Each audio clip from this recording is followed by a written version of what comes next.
हरे कृष्णा दंडोत। भगवद गीता के अध्याय 5 के श्लोक संख्या 6 के बारे में हम विचार। ओम अज्ञानतिमिरान्धस्य ज्ञानाञ्जनशलाकया चक्षुरुन्मिलितं तस्मै श्रीगुरुवे नमः। नमो विष्णुपादाय कृष्णप्रेष्ठाय भूतले श्रीमते भक्तिवेदान्त स्वामी नाम। नमस्ते सारस्वती देवी गौरवाणी प्रचारणे निर्विशेषा शून्यवादी पाश्चात्य देश। जय श्री कृष्ण चैतन्य प्रभु नित्यानंद श्री अद्वैत गदाधर श्रीवासादि गौर भक्तवृंद। हरे कृष्ण कृष्ण कृष्ण हरे हरे, हरे राम राम राम हरे हरे। श्लोक संख्या 6 में कहा गया, संन्यासस्तु महाभाव दुःखमाप्तुमयो गता योग युक्तो मुने ब्रह्म न चिरेणाधिगच्छति। यानी भक्ति में लगे बिना केवल समस्त कर्मों का त्याग करने से कोई सुखी नहीं रह सकता, परंतु भक्ति में लगा हुआ विचारवान व्यक्ति शीघ्र ही परमेश्वर को प्राप्त कर लेता है। अब इसमें एक शब्द आता, संन्यासस्तु महाभाव दुःखम आप्तुम योगता। यानी सांख्य योग की सफलता के लिए कर्मयोग का साधन करना आवश्यक है, क्योंकि उसके बिना सांख्य योग की सिद्धि कठिनता से होती है। परंतु कर्मयोग की सिद्धि के लिए सांख्य योग का साधन करने की आवश्यकता नहीं है। यही भाव यहाँ तू पद से प्रकट किया गया। अच्छा, सांख्य योगी का लक्ष्य परमात्मा तत्व का अनुभव करना होता है, परंतु राग रहते हुए इस साधन के द्वारा परमात्मा तत्व के अनुभव की बात ही क्या है। इस साधन का समझ में आना भी बहुत कठिन है। राग मिटाने का सुगम उपाय है कर्मयोग का अनुष्ठान करना। कर्मयोग में प्रत्येक क्रिया दूसरों के हित के लिए की जाती है। दूसरे के हित का अभाव होने पर अपना राग स्वतः मिट जाता है। इसलिए कर्मयोग के आचरण द्वारा राग मिटाकर सांख्य योग का साधन करना सुगम होता है। कर्मयोग का साधन किए बिना सांख्य योग का सिद्ध होना कठिन है। अगला शब्द आता है, योग युक्तो मुने ब्रह्म नचिरेणाधिगच्छति। यानी अपने लिए निष्काम भाव का और दूसरों के हित का मनन करने वाले कर्मयोगी को यहाँ मुनि कहा गया। कर्मयोगी छोटी या बड़ी प्रत्येक क्रिया को करते समय यह देखता है कि मेरा भाव निष्काम है या सकाम। सकाम भाव आते ही वह उसे मिटा देता है, क्योंकि सकाम भाव आते ही वह क्रिया अपनी और अपने लिए हो जाती है। अब दूसरों का हित कैसे हो, इस प्रकार मनन करने से राग का त्याग सुगमता से होता है।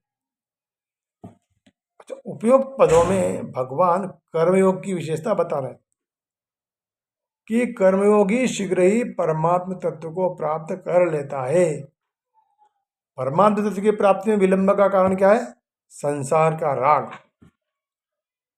निष्काम पूर्वक केवल दूसरों के हित के लिए कर्म करते रहने से कर्मयोगी के राग का सर्वथा अभाव हो जाता है, और राग का यानी आसक्ति का अभाव होने पर स्वतः सिद्ध परमात्म तत्व की अनुभूति हो जाती है।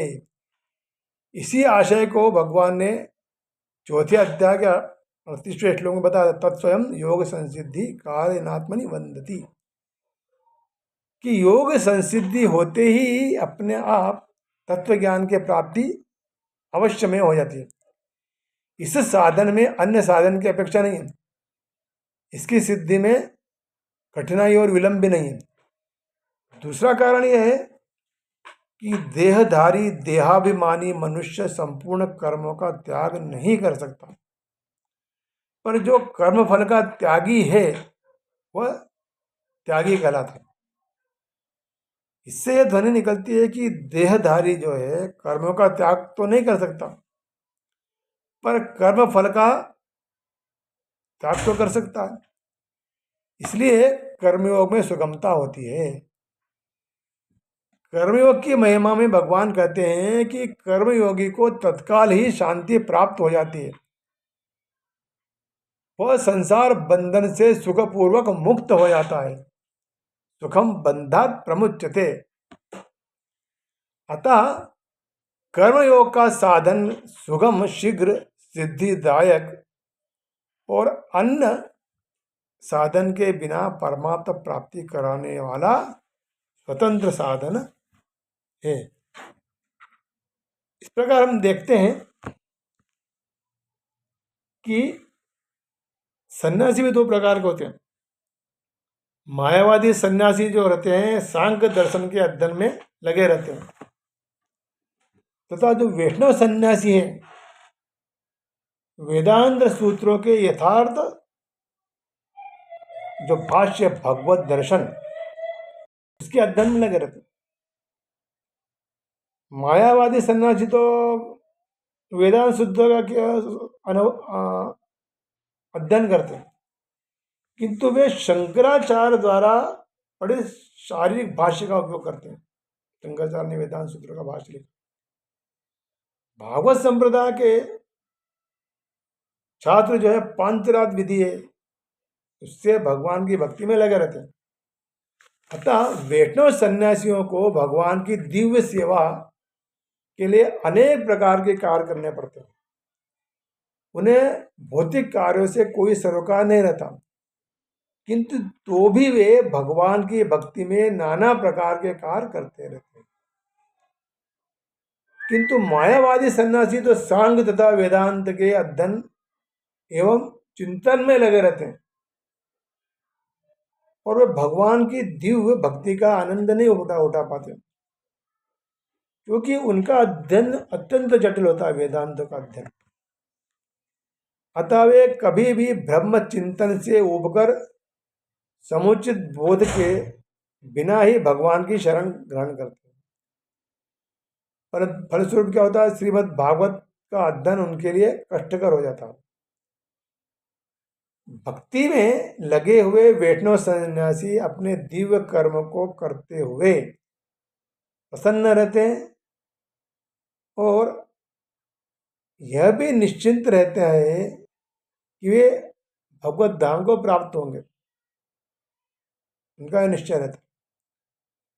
मायावादी सन्यासी कभी कभी आत्म साक्षात्कार के पद से नीचे गिर जाते हैं और फिर से समाज सेवा, परोपकार जैसे भौतिक कर्म में प्रवृत्त होते हैं।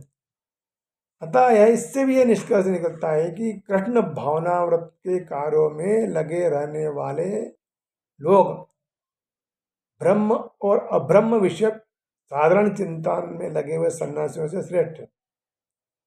यद्यपि वे भी अनेक जन्मों के बाद कृष्ण भावना भावित हो जाते हैं।